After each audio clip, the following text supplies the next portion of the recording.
People who have great ability to concentrate, great ability to focus, great ability to define and stay consistently within their priorities tend to be very successful in this world. And self-discipline is an essential component in that, whether you're talking about some kind of academic achievement, some kind of musical achievement or athletic achievement or whatever it is, some achievement in the realm of business or the arts or science, generally comes to people who are very focused and who understand how to order their priorities. In a word, they are disciplined people. I've always been disciplined myself because I've always lived a disciplined life. I lived in a disciplined household, like there was no such thing as I don't want to. So even now, if I wake up and I don't want to do something, I don't need someone to tell me to do it, so I'll do it anyway. Being a man isn't about not feeling things. It's about acting the way you're supposed to act regardless of how you feel. We act. We're men of action. We get things done. So the world got built. All of it. You need to become a man of action. Stop worrying about how you feel. Stop worrying about what you're supposed to be doing. How about that? But what happens is, if you believe that there's very little potential, how much action are you going to take? Nothing, little. But they take little action, little results. Why? Because they have to start with a problem with their belief. They don't believe it's really going to happen for me. Maybe for Frank Kearns because he's got the cool hair and stuff, or maybe it's for you because you're so driven, but it's not me. Maybe Tony Robbins because he's a freak, got these big teeth. Whatever their thought process is, right? They got this thing, right? And when you take a little potential with a little action, what kind of results do you get? Lousy little results. And when you get little results, what does that do to your belief? You go, see, I told you this was a waste of time. And then what happens? You tap even less potential. You take even less action. You get even worse results, and your belief gets even weaker. And this sucker feeds on itself until you are in a downward spiral. It's poisonous. It's poisonous and it's self-fulfilling. Now, what if something could happen that could come along and fill you with a sense of absolute certainty? Not like I believe, but mean where you know. In you guys' case, mine as well, we knew because we had to. Because we burned the boats. There was no other option. We had to find a way. We weren't going to live that way. We all did it in different ways and for different reasons, but in essence, that was it.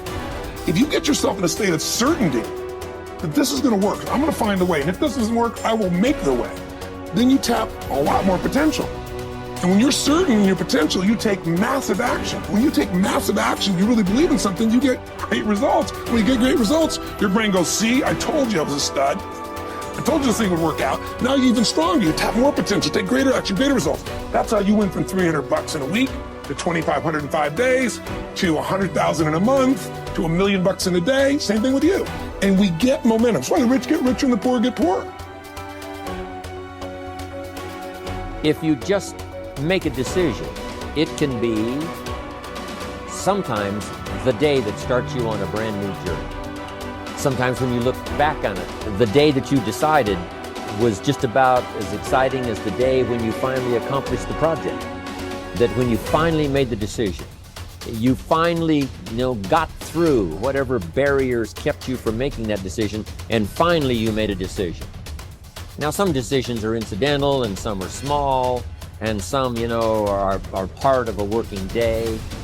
But sometimes decision-making can be one of the most important days of your life. Maybe a decision you postponed, and now you understand the penalty of postponing that decision. You've got to do something, and finally you come to the conclusion, today is the day. I now decide. And whether you decide on a new direction, whether you decide on a refinement in philosophy, whether you decide to act when before you haven't acted, you decide on a series of things that you're going to do, you decide. Deciding can be such an incredibly important, very exciting, inspirational day. So that can be an incredible source of inspiration. Now, if you don't follow through, it's not going to last all that long. If you decide and then, postpone and you decide but you still don't get to it for a week or a month or a year, soon all that energy and that source of inspiration is all dissipated. I believe that the single most important skill is the ability to make effective decisions, because everything comes from decision. You only get new results if you take new actions. You only take new actions if that decision comes first. In other words, decision is the father and mother of all action. But not all decisions are equally good, as we all know. And the quality of our life comes down to the quality of our decisions. You want action. Action means you have to make some decisions along the way. And decisions, most people are so afraid to make the wrong decision, they don't make any decision. That is what you really need to be afraid of, being stagnant. So get up and go. That idea isn't going to execute itself. You have to do it, and you have to do it now. Don't wait anymore. Don't think anymore. Don't plan anymore. Don't contemplate anymore. Don't make any more excuses or justifications. Don't rationalize anything else. No. Take the risk. Take the gamble. Take action now. No complacency. By 66, Pompey had already earned the title Magnus, making him, in fact, and in name, Pompey the Great. He had reconquered Spain. He had served as Rome's consul not once but twice. He had defeated Spartacus in the Third Servile War. And now he was being sent to dispatch the Cilician pirates who terrorized the Mediterranean. Before he left, he stopped for a private consultation with the Stoic philosopher Posidonius, one of the great minds of the ancient world. Posidonius' advice might have seemed rather redundant.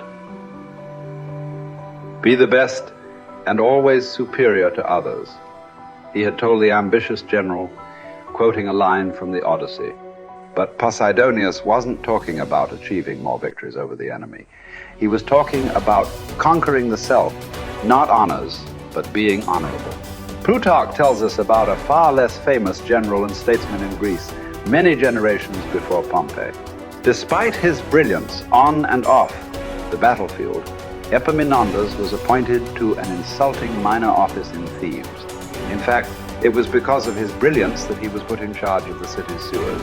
Instead of being provoked or despairing at his irrelevance, a number of jealous and fearful rivals thought it would effectively end his career. Epaminondas took fully to his new job, declaring that it is not the office that brings distinction to the man. It is the man who brings distinction to the office. With hard work and earnestness, Plutarch wrote, he proceeded to transform that insignificant office into a great and respected honor, even though previously it had involved nothing more than overseeing the clearing of dung and the diverting of water from the street. Best is the person who adds shine to their accomplishments with their discipline, not the other way around. This is what Posidonius was trying to tell Pompey, although Pompey failed to fully realize it. In the end, it's not about what we do, it's about how we do it, and by extension, who we are. Too often, we find people choosing to be great at their profession over being a great human being, believing that success or art or fame or power must be pursued to the exclusion of all else. Does it have to be that way? Does being loved have to be at odds with being lovely? Or can temperance, as Cicero claimed, be the fine polish on top of a great life? Queen Elizabeth inherited the monarchy. Marcus Aurelius was selected for the purple as a boy. But it wasn't the throne that made either of them kingly. It was their behavior.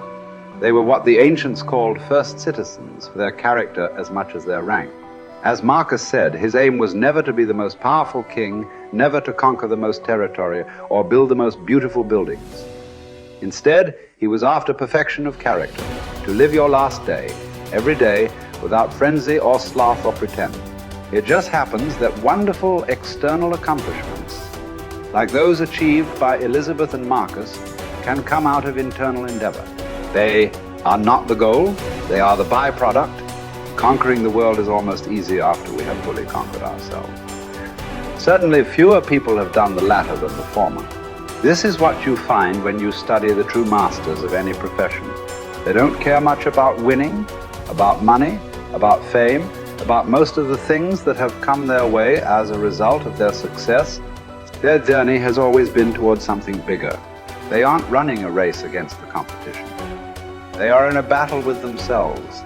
Self-discipline has never been about punishment or deprivation. It is about becoming the best that you are capable of becoming. The battle to be the best has less to do with beating others and more to do with beating down those urges. those flaws, those selfish instincts that every human has. There was never enough for Pompey, nothing sacred. His endless ambition, his insane love of glory, as Posidonius called it, would ally him with Caesar, setting in motion the destruction of the republic he once loved. He would wake up to this Faustian bargain eventually and fight valiantly to preserve Rome, but it would be too late. He would be defeated by Caesar's armies at Phasaelus in a day, losing everything that he had acquired, and then shortly thereafter losing his life as well. His last words would quote another ancient playwright, Sophocles: "Whoever makes his journey to a tyrant's court becomes his slave, although he went there a free man. By chasing the wrong kind of best, fame, fortune, power winning, Pompey had chained himself to the worst. It cost him everything." As it does for all of us, when we compromise, when we relax our discipline, when we make exceptions and do what is expedient instead of what we know is right. History is replete with great conquerors. There are far fewer generals who were great people. Talented writers, groundbreaking scientists, incredible athletes, bold entrepreneurs. All these types are rare. Rarer still, and all the more impressive, are those who manage to achieve these feats without losing control of themselves, without becoming slaves to their ambition, to their careers, to their urges. Who will you be? What race are you running? Who are you trying to beat? And is it for the best